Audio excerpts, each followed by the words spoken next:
नमस्कार, मैं डॉक्टर आरती सोनी, व्याख्याता गृह विज्ञान GSSS Barrett Jalore online teaching में आपका हार्दिक स्वागत करती हूँ। आज हम मिलावट के बारे में पढ़ेंगे, जो कि कक्षा 12 के गृह विज्ञान विषय से लिया गया है। यह गृह विज्ञान के ही विद्यार्थियों के लिए नहीं, अपितु सभी के लिए अच्छा विषय है। तो हम शुरू करते हैं मिलावट के आशय से। प्रत्येक व्यक्ति चाहता है कि उसके द्वारा खर्च की गई धनराशि के बदले उसे उचित वस्तु प्राप्त हो, लेकिन कई बार व्यापारी धन के लालच में महंगी वस्तुओं में सस्ती वस्तु अथवा अन्य वस्तु को मिलाकर बेचते हैं, या उनमें से कई बार अमूल्य वस्तु भी निकाल ली जाती है और मिलावटी खाद्य पदार्थ विक्रय करके हमारे स्वास्थ्य के साथ खिलवाड़ करते हैं। इस समस्या के निवारण के लिए केंद्रीय खाद्यान्न मिलावट प्रतिबंध अधिनियम सन 1954 में पारित किया गया था तथा 1 जून 1955 को इसका क्रियान्वयन किया गया था। इस अधिनियम के अंतर्गत यह सुनिश्चित किया गया कि किस प्रकार के खाद्यान्नों का विक्रय किया जाए तथा किन खाद्यान्नों को हम मिलावट का नाम दे सकते हैं।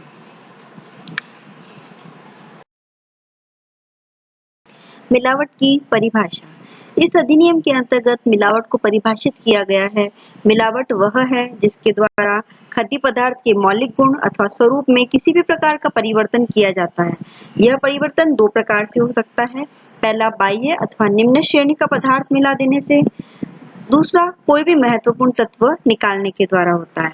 हम इसे इस उदाहरण से भली भांति समझ सकते हैं कि प्रथम प्रकार का उदाहरण है दूध में पानी मिला देना, अथवा दूसरा उदाहरण है कि दूध में से क्रीम निकाल लेना। तो ये दोनों ही स्थितियां मिलावट की श्रेणी में आती है। मिलावट के प्रकार। मिलावट किस प्रकार से की गई है खाद्य पदार्थ में, उस आधार पे उन्हें 2 भागों में बांटा गया है। पहला भाग है उद्देश्यपूर्ण मिलावट और दूसरा भाग है आपतित मिलावट। इन्हें हम आगे विस्तार से पढ़ते हैं।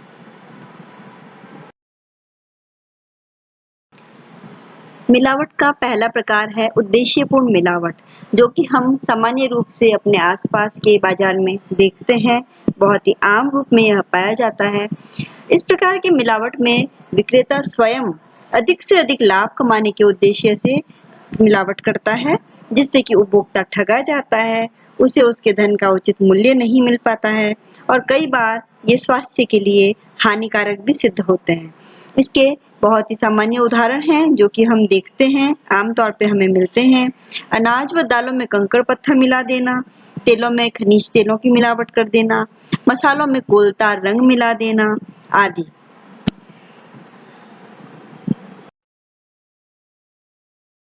मिलावट का दूसरा प्रकार है आपतित मिलावट। आपतित मिलावट जानबूझ के नहीं की जाती, बल्कि इस प्रकार की मिलावट जो है मुख्य रूप से अज्ञानतावश, अनभिज्ञता से, लापरवाही से, दुर्घटनावश, उचित भंडारण सुविधाओं के अभाव में होती है। उदाहरण के लिए, जब कृषक अपने अनाजों पे कीटनाशकों का प्रयोग करते हैं, तो उसका कुछ अंश अनाजों में भी पाया जाता है, खाद्यान्नों में भी दिखाई देता है। इसी प्रकार से कृंतक जैसे कि चूहे, गिलहरी आदि के अपशिष्ट खाद्य पदार्थों में होना, कीट व उनके डिंब होना, भारी धातुएं जैसे कि पारा, सीसा आदि और सूक्ष्म जैविक संदूषण, ये सभी आपतित मिलावट के प्रकार हैं, जो कि उत्पादक द्वारा जानबूझ के तो नहीं किए जाते, परंतु परिस्थितियों वश ये उसमें पाए जा सकते हैं। इनको हम आगे विस्तार से पढ़ते हैं। ऐसे कौन कौन से अवयव हैं जो आपतित मिलावट के अंतर्गत आते हैं। आपतित मिलावट में हम सबसे पहले बात करते हैं आर्जीमोन के बारे में। आर्जीमोन एक प्रकार की जंगली घास है और कई बार सरसों की फसल के साथ में उग जाती है। फसल कटाई के समय जब असावधानी होती है, तब आर्जीमोन के बीज भी सरसों के बीज के साथ मिल जाते हैं। आप यहाँ चित्र में देख सकते हैं कि उनका आकार बहुत छोटा होता है और प्रायः ही उनकी मिलावट को ध्यान से नहीं देखा जाता और इस असावधानी की वजह से ये बीज सरसों के बीजों के साथ में पिस जाते हैं, जिसकी वजह से ऐसे तेल में आर्जीमोन के तेल की मिलावट भी हो जाती है। आर्जीमोन के तेल की यह मिलावट घातक सिद्ध होती है, क्योंकि ऐसे तेल का सेवन करने से एपिडेमिक ड्रॉपसी नामक रोग हो जाता है। एपिडेमिक ड्रॉपसी एक गंभीर रोग है जिसके बारे में हम आगे विस्तार से पढ़ेंगे अगले प्रेजेंटेशन में। दूसरा अवयव है लकड़ी का धुआं। कुछ पदार्थों को, विशेष रूप से मांसाहारी पदार्थों को परिरक्षित करने के लिए लकड़ी के धुएं का प्रयोग किया जाता है, लेकिन लकड़ी का धुआं अनेक विषैली गैसें जैसे कि कार्बन मोनोऑक्साइड, कार्बन डाइऑक्साइड भी छोड़ता है और इस धुएं के संपर्क में आने से खाद्य पदार्थ दूषित हो जाता है। खेतों से लेकर उपभोक्ता तक पहुंचने के दौरान खाद्य पदार्थ विभिन्न प्रक्रियाओं से गुजरता है। खाद्य पदार्थों के उत्पादन से लेकर प्रसंस्करण, भंडारण, वितरण तक की संपूर्ण प्रक्रिया में जब उपयुक्त सुविधाओं का अभाव होता है तो उनमें कई बार सूक्ष्म जीव, फफूंद और कीट उत्पन्न हो जाते हैं।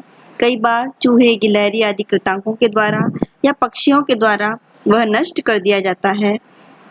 चूहे, गिलहरी, कृंतक, पक्षी ये उनमें अपना मलमूत्र यानी कि अपशिष्ट और पंख आदि भी छोड़ देते हैं, जबकि सूक्ष्म जीव, फफूंद व कीट के द्वारा उत्पन्न आविश जो है उसके द्वारा भोजन दूषित हो जाता है।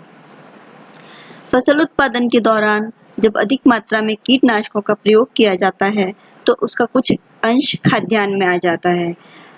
देखा गया है कि डीडीटी व मैलाथियन ये दो कीटनाशक तय मानक से बहुत अधिक मात्रा में खाद्यान्नों में पाए गए हैं।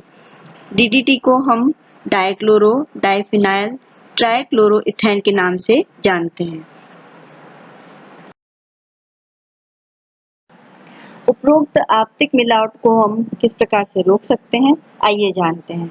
उसका पहला तरीका है कि बाजार में नियमित रूप से मिलावटी पदार्थों का सर्वेक्षण किया जाए तथा उसके प्रति आम जन को जागरूक किया जाए। तो जागरूकता। दूसरा उपाय है इसका कि किसानों को कीटनाशकों के उपयोग के लिए प्रशिक्षित किया जाए ताकि वे उसका सही मात्रा में सही समय पे उपयोग कर सके। साथ ही जब फसल कटाई की जाए उसके 1 सप्ताह पूर्व ही कीटनाशकों का प्रयोग करना बंद कर देना चाहिए। बाजार में सभी प्रकार के कीटनाशक उपलब्ध हैं, उनमें से सुरक्षित कीटनाशकों का प्रयोग करना जैसे कि पायरीथ्राइड्स एवं मैलाथियन और इनका भी एक निश्चित मात्रा से अधिक उपयोग न किया जाए। कीट नियंत्रण द्वारा समय समय पे कीटनाशकों का प्रयोग करके कीटों को नियंत्रित किया जाए। फल एवं सब्जियों को घर में खाने से पूर्व एवं पकाने से पूर्व अच्छी तरह धो लेना चाहिए। शुद्ध खाएं, स्वस्थ रहें। धन्यवाद।